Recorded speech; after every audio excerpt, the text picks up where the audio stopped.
गली मोहल्ले में मायका। सीमा मल्होत्रा अपने परिवार के साथ शहर के सबसे पॉश इलाके के एक नामचीन अपार्टमेंट में रहती थी, पर 1 करोड़ के इस फ्लैट की हालत आजकल कुछ ठीक नहीं चल रही थी, जिस सिलसिले में आज प्लम्बर को बुलाया गया है। प्लम्बर पाइपलाइन चेक करने के बाद गंभीर चेहरे के साथ कहता है, सर ये मामला छोटा नहीं है, ये तो पूरा सिस्टम ही फेल हो गया है। पाइपलाइन अंदर से बुरी तरह जाम है और लीकेज इतनी ज्यादा है कि पूरे स्ट्रक्चर को नुकसान पहुंचा सकती है। ये सुनते ही वहां इकट्ठे मल्होत्रा परिवार के सभी लोग चौंक जाते हैं और एक दूसरे की तरफ देखने लगते हैं। मतलब कुछ दिनों की बात है ना, मैं तो कह ही रहा था बहुत छोटी मोटी बात होगी। छोटी बात है तो और अच्छी बात है पापा जी, मैं तो बस चाह रही थी कि इस बदबू से छुटकारा मिल जाए। बाथरूम की हालत तो आपने देख ही ली, पानी ठीक से निकल नहीं रहा और बदबू भी बहुत ज्यादा आ रही है। ऐसे में किचन में खाना बनाना बहुत मुश्किल हो गया था मेरे लिए। जल्दी से ठीक कर दीजिए ना भैया, जल्दी हो जाएगा ना। मैम इसे ठीक करने में कम से कम 15 दिन लगेंगे। पूरी पाइपलाइन को रिप्लेस करना पड़ेगा, नहीं तो हर कुछ दिन में यही दिक्कत दोबारा होगी। 15 दिन? मजाक है क्या? 1 हफ्ते बाद तो मैंने अपने घर पर किटी पार्टी रखी है। किटी कैंसिल मम्मी, और क्या। मैं तो ये सोच रहा हूँ कि सब मैनेज कैसे होगा। छोटी छोटी करके इतनी बड़ी प्रॉब्लम निकल गई, बिना बाथरूम और पानी के कैसे रहेंगे हम। देखिए मेरी सलाह है कि आप लोग कुछ दिनों के लिए कहीं और शिफ्ट हो जाएं, क्योंकि यहाँ रहना ना ही सिर्फ असुविधाजनक होगा बल्कि हेल्थ के लिए भी रिस्की हो सकता है। सीवेज गैस बहुत टॉक्सिक होती है। मतलब ये कि अब हमें अचानक से बोरिया बिस्तर लेकर निकलना पड़ेगा? अरे कोई ऑप्शन तो होगा बेटा। अगर आप सिर्फ एक टेम्पररी जुगाड़ चाहते हैं तो मैं हल्का फुल्का ठीक कर सकता हूँ, लेकिन वो सिर्फ 1-2 दिन चलेगा, फिर वही प्रॉब्लम दोबारा होगी। मेरा प्रोफेशनल सजेशन यही रहेगा कि आप इसे पूरी तरह ठीक करवाइए, वरना आपके फ्लैट की प्रॉब्लम पूरे बिल्डिंग की प्रॉब्लम बन जाएगी। आप क्या बहस कर रहे हैं? कहा तो सही प्लम्बर ने सीवेज गैस टॉक्सिक होती है। मुझे अपनी लाइफ के साथ खिलवाड़ नहीं करना। तुम कुछ दिनों के लिए कहीं दूसरा घर देख लो या फिर हम होटल में रह लेते हैं। अंकित और रमेश यहाँ वहां अपने दोस्तों को फोन करके खाली फ्लैट के जुगाड़ में लग जाते हैं, पर ऐसे खड़े खड़े फ्लैट मिलना आसान तो था नहीं। रात को खाने की टेबल पर कुछ हुआ पापा जी? प्लम्बर तो कल से ही काम शुरू करने की बात कर रहा था और रात यही हो गई। प्लम्बर को परसों का बोल दे क्या?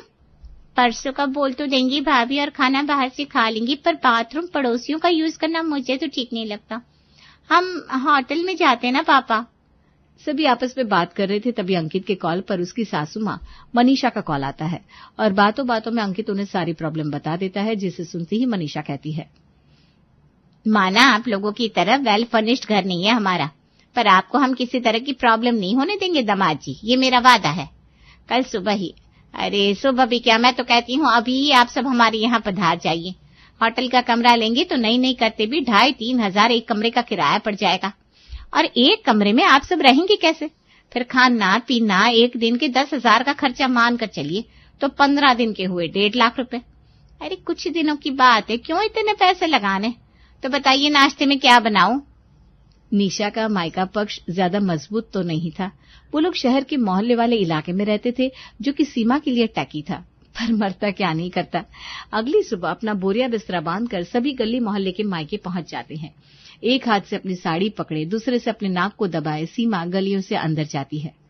अगर मेरी सहेलियों को पता चल गया ना कि मैं यहाँ रहने आई हूँ तो कसम से इज्जत का फालूदा हो जाएगा मेरा।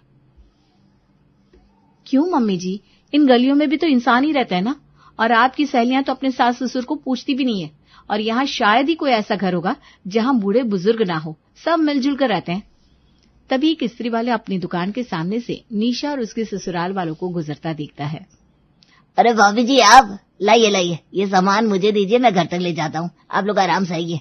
ये रास्ता इतना गंदा रहता नहीं है, वो 2 दिन से झाड़ू वाला नहीं आ रहा है ना, इसलिए जरा मैं डालता हूँ कंप्लेंट, कल तक पूरी गली चकाचक मिलेगी आपको। बिना किसी पैसों के सामान आपके घर पहुंच गया, इससे अच्छी सर्विस कहाँ मिलेगी सीमा जी? और मल्होत्रा परिवार पहुंचता है निशा के मायके। अरे देखिए जी कौन आया है। समधन जी, दिक्कत तो नहीं हुई ना कोई? दामाद जी आइए, मैं अभी रोहन को आप लोगों को देखने ही भेज रही थी। आपके यहाँ तो गाड़ियों के आने की सुविधा ही नहीं है समधन जी, इसीलिए तो अंकित की शादी के बाद मैंने कभी यहाँ आने की सोची ही नहीं। आप गाड़ी की चाबी लाइए जीजू, यहाँ पीछे ग्राउंड है, मैं वहां पार्क कर देता हूँ, गलियां जरा छोटी पड़ जाती है ना।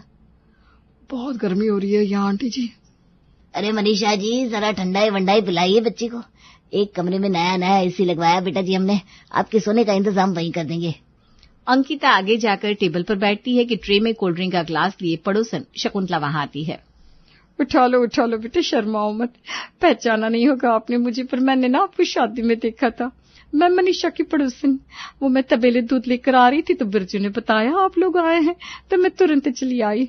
अरे भाई, हमारी बच्ची के ससुराल वाले आए हैं, खातिर में कोई कमी नहीं रहनी चाहिए। थैंक यू, लेकिन मैं कोल्ड ड्रिंक नहीं पीती, मैं डाइट पर हूँ। अरे रमेश भाई साहब, आप भी आए हैं? बताइए, देखे ही नहीं मैंने। काफी दुबले हो गए आप। ये कितना याद करते हैं आपको। शादी में जो इन्होंने आपके साथ ताश खेली, उसके बाद तो बस इनके मुंह से आपका नाम ही नहीं उतरा। मनीषा और निशा मिलकर सभी के लिए खाना लगाती हैं। ये तो बिना छुट्टी की छुट्टी हो गई मम्मी। मुझे तो बचपन के दिन याद आ रहे हैं जब हम नानी घर जाते थे। अरे धीरे बोलना। मेरा तो हो गया, और रोटियां नहीं आंटी जी, मेरा पेट भर गया। तभी दरवाजे से मिठाई लेकर दूसरे पड़ोसी गोमती और सुरेश अंदर आते हैं। अभी कहाँ हो गया बेटा? अभी तो मीठा खाना बाकी है। हमारे मोहल्ले में आए और गोमती के हाथ का मीठा नहीं खाया तो क्या खाया? ये पकड़ मनीषा डब्बा और सभी को मिठाई परोसते। जैसे ही मुझे पता चला कि तेरे समधन समधी आए हुए हैं, मैं तुरंत मीठा बनाने बैठ गई। वैसे मैं ना शादी पार्टियों के लिए भी मिठाई बनाती हूँ। दूर दूर तक कुरियर जाता है मेरे डब्बों का। आपकी तो बड़े बड़े कांटेक्ट होंगे, किसी को जरूरत होगी तो बताइएगा सीमा जी। रिकॉर्ड दे देना, कितने लोगों से मिलती होगी भाभी जी, कहाँ याद रहेगा। और बताइए रमेश भाई, सब कैसे हैं आप? आपके दर्शन हुए तो 6 महीने हो गए। खाना हो जाए तो यहीं बैठकर 2 हाथ कर लेते हैं। आप भी ना भाई साहब। मोहल्ले के मेल मेंबर तो रमेश के साथ ऐसे जुगलबंदी जमा कर बैठ जाते हैं मानो बरसों पुराना दोस्त लौटा हो। नाश्ता करने के बाद सभी जरा आराम करने चले जाते हैं, पर अंकित को तो करना था काम। चलो यहाँ थोड़ी शांति है, कितना बोलते हैं यहाँ सब। किसी शादी में ले जाओ तो बैंड बाजे की कमी भी यही लोग पूरा कर देंगे। चलो काम कर लेता हूँ। शुरू हो जा भाई अंकित। अंकित छत पर टहलता हुआ फोन पर बातें कर रहा था, तभी एक बॉल उड़ती हुई आती है और उसके हाथ पर लग जाती है और उसके हाथ से फोन छूटकर वहीं गिरकर टूट जाता है। अबे ये बॉल किसे मारी? ये बॉल मारने वाला अगर मेरे हाथ लग गया ना तो आज उसकी हड्डियां तोड़ दूंगा मैं। अब ये फोन कैसे रिपेयर होगा? डेटा का बैकअप भी नहीं है मेरे पास। अगर ये फोन नहीं बना तो प्रॉब्लम हो जाएगी। चिढ़ते हुए अंकित नीचे मोहल्ले में जाता है, जहां उसका गुस्सा देखकर सारे बच्चे भाग खड़े होते हैं। ये ऐसे स्वागत किया है तुम्हारे मायके वालों ने मेरा? ऐसा तो ये कहते हैं हमारी बेटी का पति पूरे मोहल्ले का दामाद होता है, और मोहल्ले के दामाद का फोन तोड़ दिया ताकि मैं काम न कर पाऊं। वहां प्लम्बर फ्लैट में क्या काम कर रहा है नहीं कर रहा है कैसे पता चलेगा? अब फिर से गली पार करके मुझे ग्राउंड में जाना होगा, कार निकालनी होगी, फिर कहीं जाकर मैं फ्लैट में जा पाऊंगा। मेरे क्लाइंट्स के सारे कॉन्टेक्ट फोन में ही थे, कैसे वापस आएंगे वो सारे कॉन्टेक्ट? हे भगवान, शांत हो जाओ अंकित। बच्चों ने ये जानबूझकर नहीं किया होगा, गलती से लग गई होगी बॉल। बाहर जाओ तुम सब। किसने मारी बॉल? निशा बेटा ठीक कह रही है दामाद जी, आप शांत हो जाइए और ये फोन मुझे ला कर दीजिए। ये मोहन भाई है ना, मोबाइल दुकान वाले, उनका तो काम यही है। रात तक आपका फोन बन जाएगा। फोन बन जाएगा तो क्या हो जाएगा? एक तो ये बच्चे क्रिकेट पिच पर खेलने वाले बॉल से मोहल्ले में खेल रहे हैं। अगर ये बॉल अंकित के सर पर लगी होती तो क्या होता? शुभ शुभ बोलिए समदन जी, शुभ शुभ बोलिए। मैं भी खबर लेता हूँ बच्चों की। अंकित को बहुत गुस्सा आता है। वो अंदर जाकर हॉल में बैठ जाता है। कुछ देर बाद बच्चे रोते हुए अंदर आते हैं और अंकित के पैरों पर अपनी बैट रख देते हैं। वो बॉल मैंने मारी थी जीजू, आपको गुस्सा आ रहा है ना? उठाइए ये बैट और लताड़ दीजिए मुझे। वैसे भी अगर आपने छोड़ दिया तो मेरे घर वाले मुझे कूटेंगे। इतने छोटे से बच्चे पर कोई कैसे ही गुस्सा निकाल सकता था? और आज के बाद से मोहल्ले में नाइट मैच शुरू हो जाती है, जिसमें मोहल्ले का दामाद यानी कि अंकित भी छोटे अंकित के साथ टीम अप करके क्रिकेट खेलना शुरू कर देता है। एक सुबह अचानक ही मौसम अपनी करवट बदल लेता है और आसमान पर बादल छा जाते हैं। ऐसे में ठंडे पानी से अगर मैं नहाई तो मेरी तो तबीयत ही बिगड़ जाएगी। हवा कैसी ठंडी बह रही है। हाय, तू स्वेटर शॉल तो लेकर आई है ना बहू? मार्च का महीना है मम्मी, सर्दी जा चुकी है। कल तो सभी को पसीने आ रहे थे। आसपास कहीं बर्फबारी हुई होगी, इसलिए जरा मौसम बदल गया है। वैसे मुझे तो अभी भी गर्मी ही लग रही है। मुझे तो बहुत अच्छा लग रहा है भाई। खिड़कियां खोल ली, अब एसी की जरूरत नहीं पड़ेगी, वरना एक ही कमरे में कौन कौन सोए। सीमा नहाने जाती है और पानी से भरी बाल्टी देखकर परेशान होते हुए बाहर आकर कहती है, हे भगवान, यहाँ तो गीजर भी नहीं है, गर्म पानी के बिना कैसे नहाऊं मैं बहू।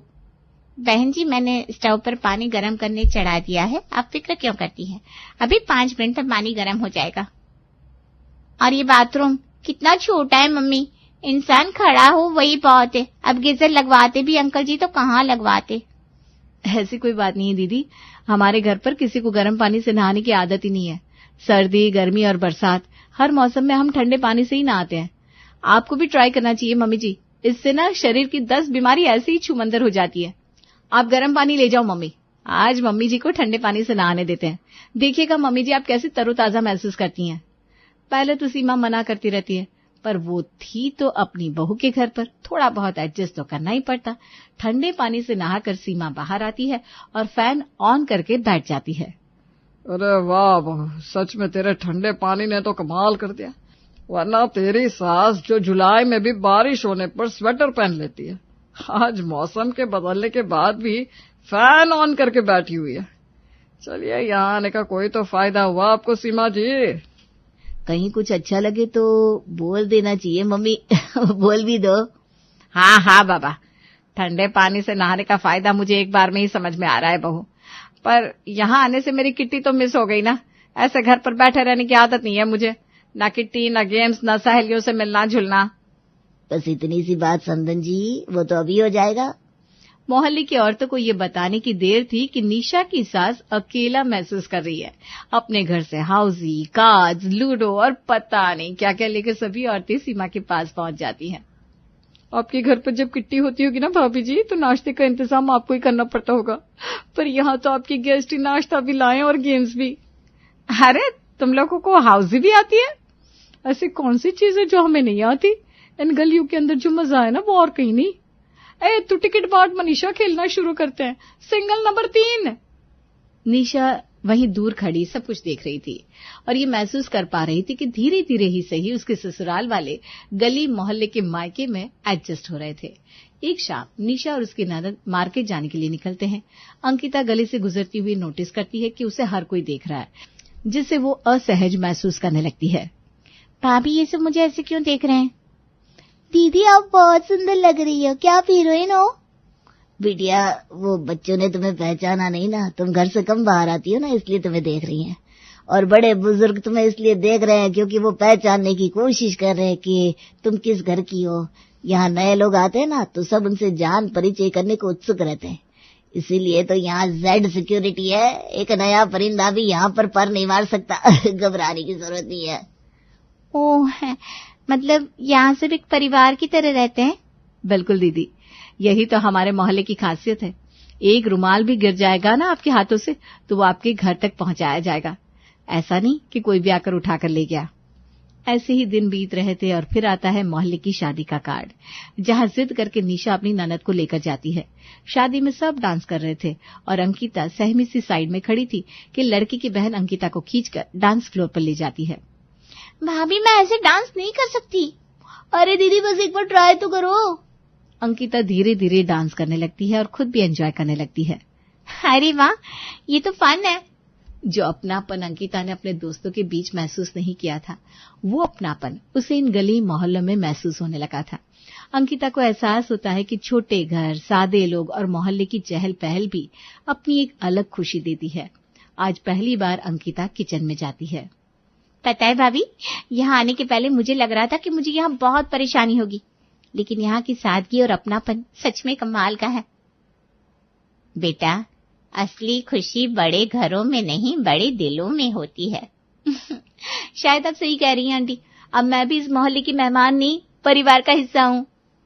आज सुबह निशा निश्चिंत होकर उठती है, क्योंकि अब उसके गली मोहल्ले के मायके को लेकर ना उसकी सास के मन में कोई हिचक थी, ना ही उसकी ननद को कोई परेशानी। तो पराठे बना दूं ना मम्मी जी, या हमेशा की तरह ब्रेड बटर और भुजिया खाएंगे आप?